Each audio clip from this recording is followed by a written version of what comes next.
خداوندا تویی ما شهادت.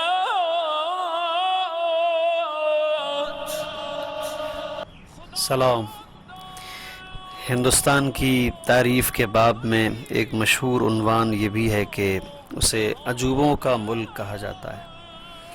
بہت حیرت انگیز واقعات اس سرزمین پر رونما ہوتے ہیں.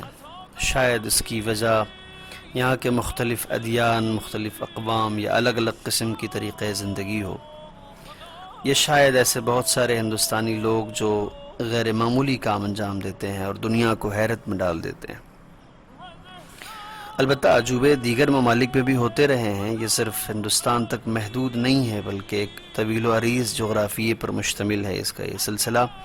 اور شاید گنیز بک اسی لیے ہے تاکہ عجائب اس میں درج کیے جا سکیں.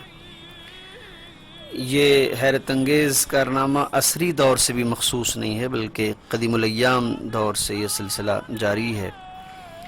اور شاید یہی وجہ ہے کہ عجائب نامہ نامی کتاب بھی تالیف کی گئی جو بہرحال اس بات کو ظاہر کرتی ہے کہ دنیا میں یہ تاریخ خاصی پرانی ہے کہ لوگ حیرت انگیز کارنامے انجام دیتے رہے ہیں.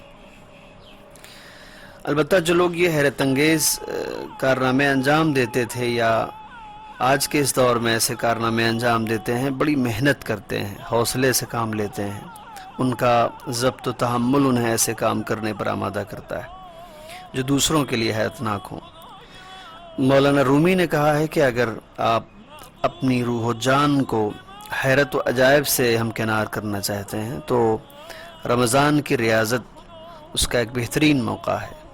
یہ ایک ایسی ریاضت ہے کہ جو سراپا شیرین ہے اور آپ کے پورے وجود کو مٹھاس سے بھر دے گی. ماهی ها عجب گردی عجائب دان سیاه.